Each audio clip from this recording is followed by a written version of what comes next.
I'll go over some of the instruction. Please let me know what you already know. I will just answer questions, give some information, and then it can sort of just be an open Q&A thing. As you probably know, these brakes are all just tension. It's just the tension of the cable and how it's applied. The way that you tighten these brakes is just by increasing the tension on the cable. The brakes are the same on these walkers as they are on those knee scooters and as they are on mountain bikes or bicycles too. It's the same basic idea. So you can do it easily, or easier, I should say, in two different places, either here or here. And what you're looking to do is to just increase the distance between this little knurled bit here and that nut in between the metal and that little bit. So if you twist this out, so counterclockwise, and then that is going to. Is that righty-tighty? So Yeah, I know, that's. it's actually the opposite. So the righty-tighty, lefty-loosey, if you're looking directly at the screw and you're thinking righty-tighty, that's actually pushing the screw further into the handle, which would actually loosen the brakes. Okay. That loosens the tension.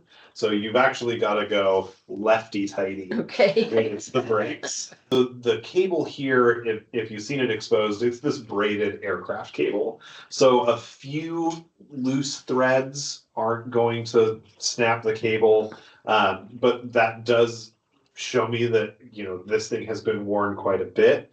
Typically, if I were working with somebody and I saw this, what I would do is just put like electrical tape around it or duct tape, something just to keep it from fraying further and stop it from being pokey. But there's not really a whole lot you can do. Is there a limit to how far out that screw can come? Yep, there sure is, and we're kind of getting close to it. Yeah. So if I'm looking, and I still would want to tighten this brake a little bit, that's when I'm going to move down to this one. And then it's just the same thing. So I'm just twisting this. And sometimes if it doesn't seem like it's twisting, it's because it's not actually threaded. So then you just have to pull it up. See how I got some play there? Mm-hmm. And then I've just got to get that little nut to move down and into place. And I got to be careful here because if I go too far, it's going to rub on that wheel. So you want it to be able to go freely, but I still want it to be able to walk. If it looks like this is as far out as it's going to get, this one's as far out as it's going to get, sometimes you can actually, there's a little tiny Allen wrench screw there. If you loosen that, that's what holds this cable in place. So if you loosen that and grab this with some pliers, sometimes you can pull that to get a little bit more of the tension. But that really should be like a last ditch effort. It's a bit of a pain. And if you're getting to that point, it means the brakes have been adjusted so much that it's probably the tires are worn out or that the actual brake pad or metal that makes up the brake is worn out. And so it might not be worth holding on to at that point. So do the same on the other side. Maybe flip it around and, Oh yeah, sure. because that brake was bad too, wasn't it? So there's no That's so movement. it's not even catching. Yeah. It's barely even moving. So I'm gonna start up here again. So you usually start at the top? I usually do because it's a little bit more accessible. But it makes no functional difference whether you start at the top or the bottom. But that did start to catch the handle though when you did that. But then if I want to do it here, again, I'm just pulling this up. And So it's creating distance between the two, the nut and the screw thing. yeah. And then I can. Oh, Yeah, it's not hard. It really doesn't take much time. There's a little bit of finesse to just making sure that it's tight enough that people can lock the brakes, but Right. not so tight that they can't handle the handles. But I always err on the side of it being too tight. If it takes you two hands to pop this thing, it's better than if this shoots out from behind you when you try to sit down. When I'm doing an assessment on one of these, first thing I check is the brakes. Second thing I check are the handles. If they're wobbly like this, Yeah. it really just means that these things need to be tightened down. From there, I check on these. These guys get a little bit loose sometimes. It's just a Phillips head screwdriver right on the top. Just give it a little twist. If I pull out my toolkit, it has much less than you would probably think. The things I use most of the time are needle nose pliers, some other pair of pliers, linesman pliers, channel locks, vice grips, whatever else, something else to hold on to. Phillips head screwdriver, maybe some WD-40, or if you can get it, like it's called white lithium grease. It's less hydrophobic, so when you spray it in something, it'll clear out the water, it'll clear out the rust, but it won't leave it so dry that more water will come in. WD-40 long term, things usually end up rusting faster. And then honestly, like either some electrical tape or Velcro. Okay. So it's got hooks on one side, All it loops turns on on itself, loops on yeah. the other. For these things, it's super nice. It's less permanent than a zip tie. And you can get this in like a 200-foot roll for a couple of bucks on Amazon, or from like a craft supply store or something like that. So I like to keep some of this around. The other trick, if these zip ties weren't on here, the other thing that is super easy, requires nothing to do, is you can take these backrests off. On this one, it's just a little release thing to pull the backrest off. Just tuck this cable inside the backrest. Oh, and have it come down here?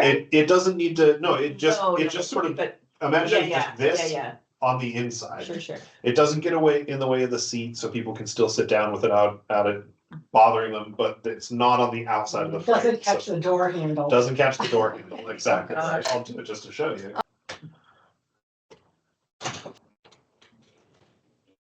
So they're on the outside now. Let's tuck them Oh. like that onto the inside. That way they're on the inside. So they can't swing out, they can't get out in the way. They're nice and secure. I don't want to take this one apart, Yeah, but they're here, right? so They're in, It isn't the bolt thing that goes through the wheel, is it? no, it's not the Okay. bolt. So in here, if I were to take this wheel off, Yeah, on either side is a little round ring of Okay. metal. So it's got an outer ring, it's got a little rubber seal, and then it's got an inner ring. okay. And the ball bearings that are in there allow that middle ring to turn. Ah. That's how the wheels spin without catching on that bolt or grinding. And when things like hair, thread, tinsel, yarn, whatever, Does. get into that bearing, they can either break the seal or pop out the little ball bearings. And that's where you see the wheels that just wobble. If you take these wheels off, you can get the bearings out. You just stick a screwdriver in there and pop them out. And those are, while not universal, they're pretty easy to replace, and they do work on a lot of different kinds of walkers. The wheel design might be different, but the bearings are pretty standardized. Do you have a way of taking the hand grips off? Muscle, honestly. Some of them are glued on, and so like they just put a bead of glue on here and then cram them on, so you're not gonna get them off. Like I've had to just take a box cutter and just cut them off before. Some of them will come off when you don't want them to. They're just super loose on there and will slide right off. So one way or another, you can get them off just either by tearing them off, cutting them off, muscling them off. And then if you're replacing one that's loose, you can get bike grips from a bike repair place. That's the exact same size too. They fit almost 100% of the time. And then you can also get either contact tape. It's not double-sided tape like that adhesive, but it's contact tape. A lot of the time it's used for exercises or athletics, and it's just a little bit sticky.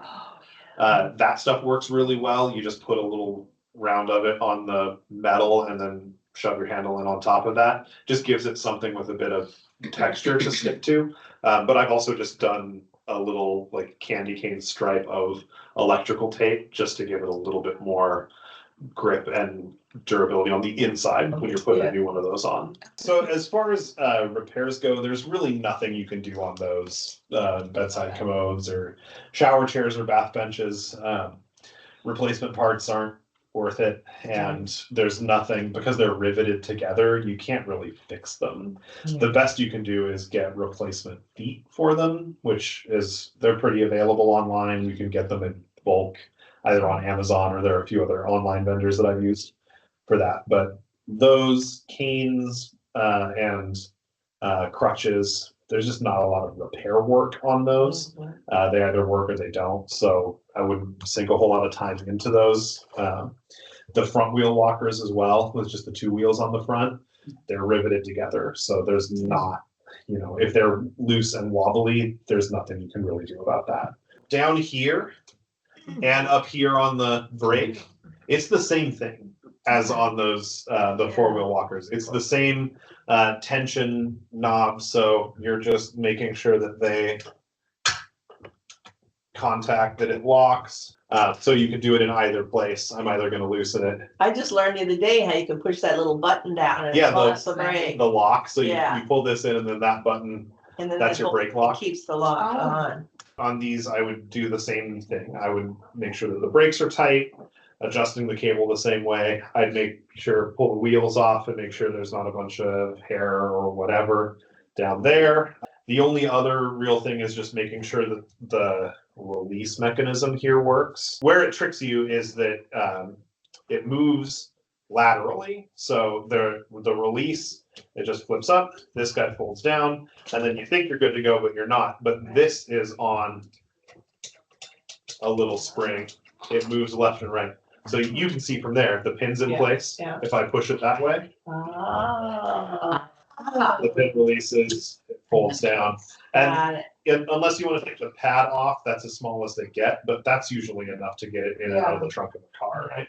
And then for the seat, is it this thing here, this pin? Cause I tried that on, or is it this thing? So it's both. Oh, This pin is just this will secure it in place. You could get by with just this, and it will keep this from falling or coming out of there. This one, there's a ring around here, and this guy just tightens that ring to keep this from being too wobbly.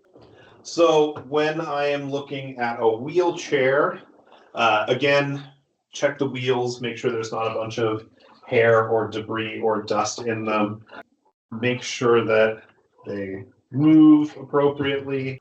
These big wheels, they trick you because it's not just as easy as the one nut on the inside that holds the wheel in place. This black cap is a false cover. So you actually have to pop this off, and there's going to be another bigger nut, the actual bolt that goes through. So if you need to tighten or take one of these off, you got to pop that off, just like a flathead screwdriver or something to pop that off. And then it's a 5/8 socket on the outside and on the inside. While I'm talking about it, we might as well. and then that one is righty tighty, right? Correct, yeah. They're a little bit of a pain, but sometimes they come off real easily and they look real good. So you said take the wheels off and check for hair. Should we be doing that every time, is what you're saying? No, Only if they're wobbly. Wrong. Okay. I would just give it a visual once over. If it looks like We there's wash it. buildup or hair or something like Yeah, that, then you okay. can do it. Otherwise, I wouldn't worry too much about it. So are you aiming to tighten that nut there? Yes, Do yeah, you have to hold the inside one and go? you do, Okay. yes. That's why I said a pair of pliers. So what I'll do is I'll just come in. I don't have a socket that fits it. Hold that guy there. Grip this guy. And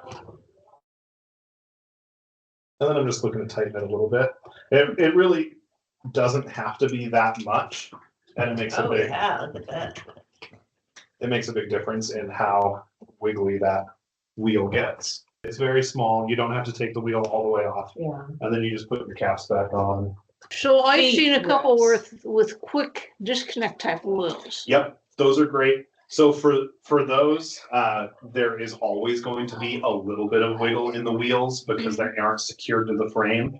But for those, they typically have a push button here. Yeah. So you push that button in, and then you can slide the whole wheel Wow. with the bolt right off. You'll typically see that on higher end wheelchairs, something like this. This thing is probably about 8 to 10 years old. Yes, on this style, on standard wheelchairs, you probably won't see the quick release axles. The other things that I'm looking for when I'm looking at one of these, I want to make sure that the arm pads are firmly attached.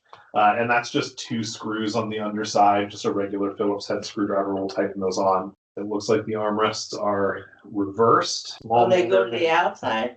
Yeah, they should. Oh. Typically, the armrest should go to the outside because you don't want them digging in on your sides. Right. If you got, wider hips and you're trying to get in and out, you're gonna be hitting them every time. When you're checking the brakes, you wanna make sure that they lock securely. Mhm. These brakes are all pretty easy to adjust. There's a single bolt here. This is the adjustment right here. Oh, so you're sliding it towards the wheel? Exactly right. So for those of you at the far end of the table, this metal piece that the brake is attached to has a little groove in the one side there. And so if you loosen this nut, the whole brake assembly is going to slide forward and backwards.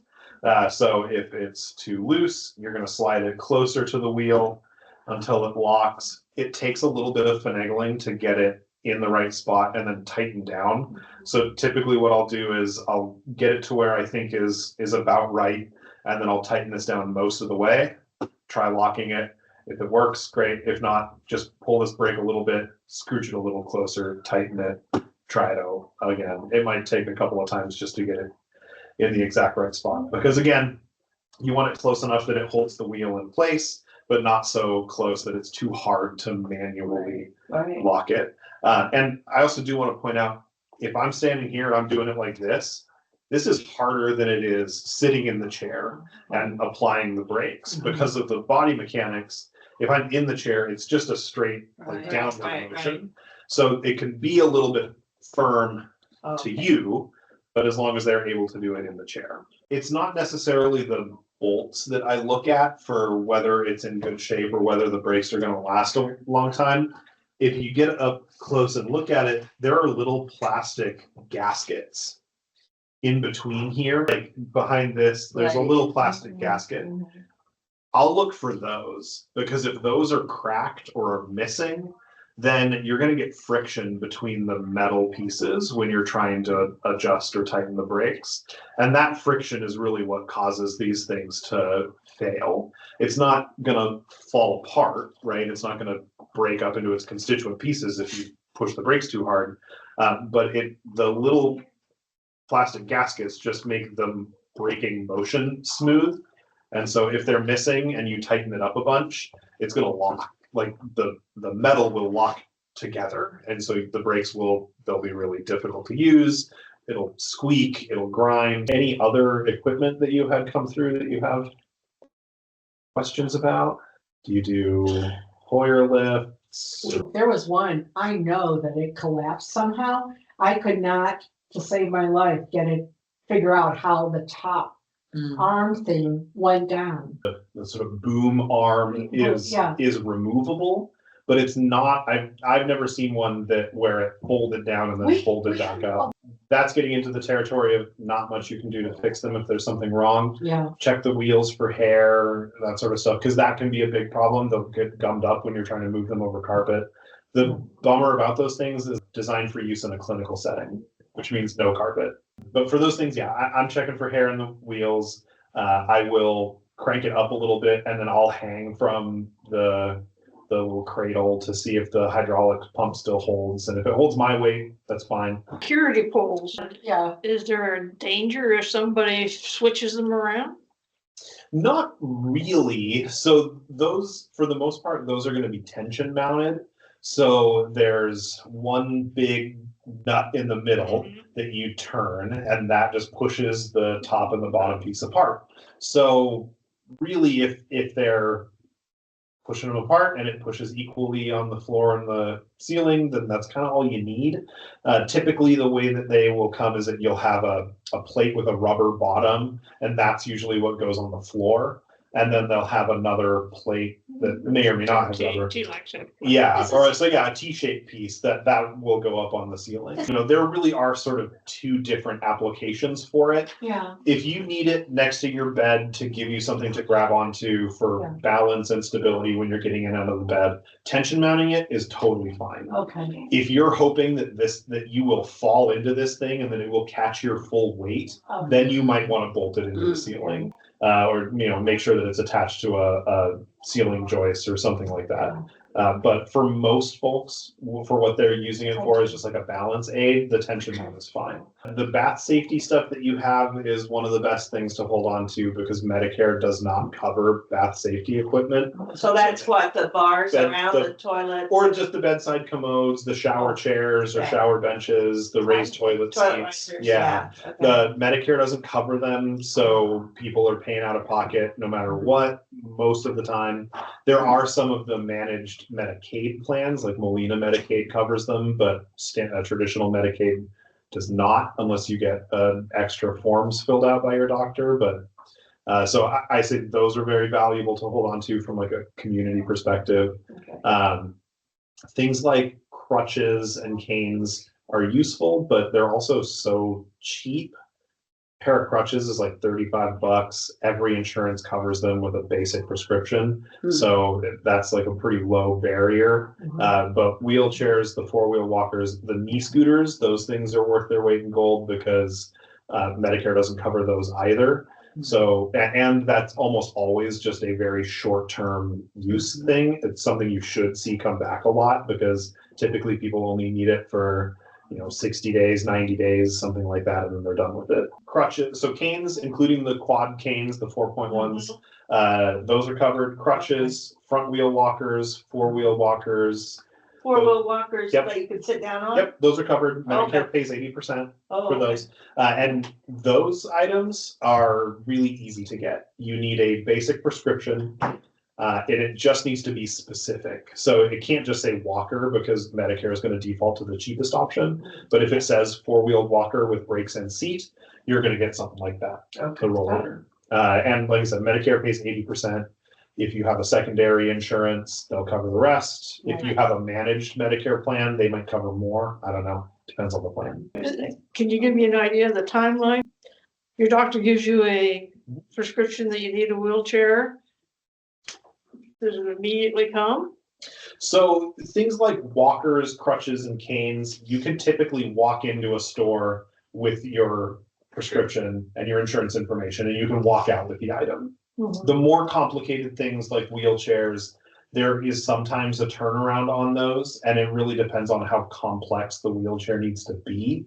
Not only because they don't always stock everything and on hand, but also because more complex items do require prior authorization through your insurance. So that prescription has to get forwarded to the insurance provider. They have to review it. They have to decide if it looks up to snuff, and then they'll send back the approval. And ideally, that process is maybe a couple of days. Reality is sometimes it's as long as a week.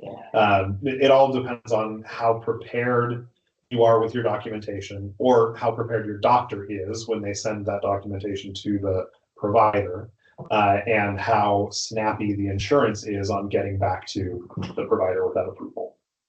So where would be our nearest store? The two closest locations are either Burlington or Everett. They do deliver out to the island, but typically they will not deliver something like a cane or crutches, something that's easy to pick up from the store. And they might charge a delivery fee for something like a regular wheelchair, but they do deliver out to the islands. Norco's another provider, yes. I know they're in Everett. Hospital beds can be covered through your insurance benefit, but they are very particular now about what qualifies you for it or not. So they're really looking to see if you've eliminated any of the other cheaper options. So say you need frequent repositioning more than 30 degrees that can't be accomplished with pillows. That's a good indicator that you might need a hospital bed. If you have COPD, if you have issues with aspiration, like you're constantly getting water in your lungs or you're having trouble swallowing, that can be a good reason that you would qualify for a home hospital bed. If it's something like a broken hip or a knee replacement, no. If you have something that is progressive, like ALS, you can get a hospital bed.